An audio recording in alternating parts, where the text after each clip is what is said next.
안녕하세요. 굿모닝 화천뉴스 이경미입니다. 이민년 새해 1월 둘째 주 굿모닝 화천뉴스 시작합니다. 화천군이 올해 시작되는 주요 22개 현안 사업에 필요한 사업비 총 1,952억 원을 확보했습니다. 신규 사업 대부분이 정주 여건 개선과 기반시설 조성 등이어서 접경 지역인 화천 지역 주민들의 삶의 질 개선 효과가 기대됩니다. 이에 따라 도시재생 뉴딜과 평화지역 경관 명품화, 접경지역 생활기반 조성 등 총 사업비 712억 원 규모의 핵심 수건 사업이 올해 첫 삽을 뜨게 됐습니다.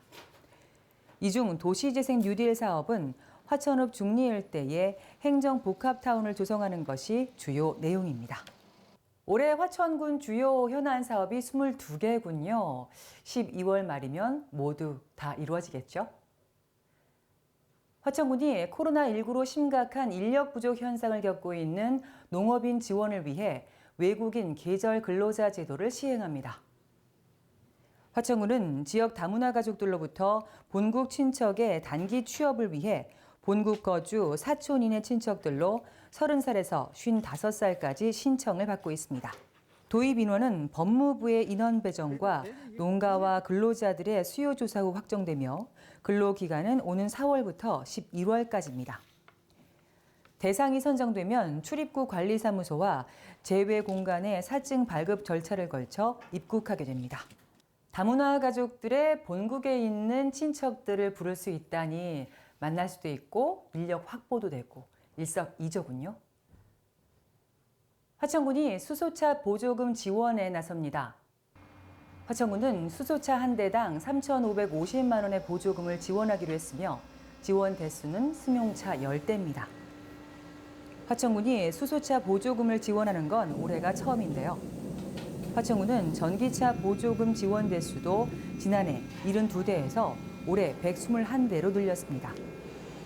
보조금은 각각 승용차 1,040만 원, 화물차 소형 2,100만 원, 굴삭기 2천만 원 등입니다. 신청은 다음 달 중 군청 홈페이지에서 받습니다. 수소차 보조금 지원 듣던 중 반가운 소리죠? 화천군 의회가 강원대에 용역을 의뢰한 결과 27사단이 해체되면 소비 지출은 연간 788억 원이 줄어드는 것으로 나타났습니다. 이로 인한 소득 감소는 1,441억 원, 생산 감소는 1,114억 원에 달해 대책 마련이 시급한 것으로 분석됐습니다.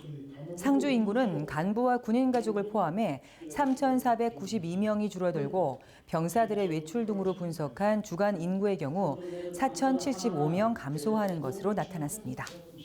27사단 해체로 인한 소득 감소 문제가 심각하군요. 화천군이 지역 어린이들을 위해 운영 중인 외국어 아카데미가 수강생과 학부모들로부터 좋은 반응을 얻고 있습니다.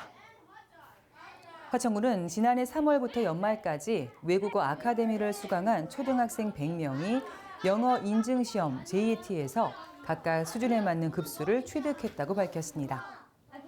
이 시험은 영어교육 전문기관인 YBM이 주관하는 시험으로 초급부터 고급 수준까지 응시자의 수준을 객관적인 점수로 평가해 제공하고 있습니다. 외국어 아카데미 학생들도 좋겠지만 우리 부모님들도 만족도가 높을 것 같습니다. 화천군이 2022년 농림축산 경쟁력 강화와 소득 증대를 위한 보조사업 신청을 오는 21일까지 접수합니다.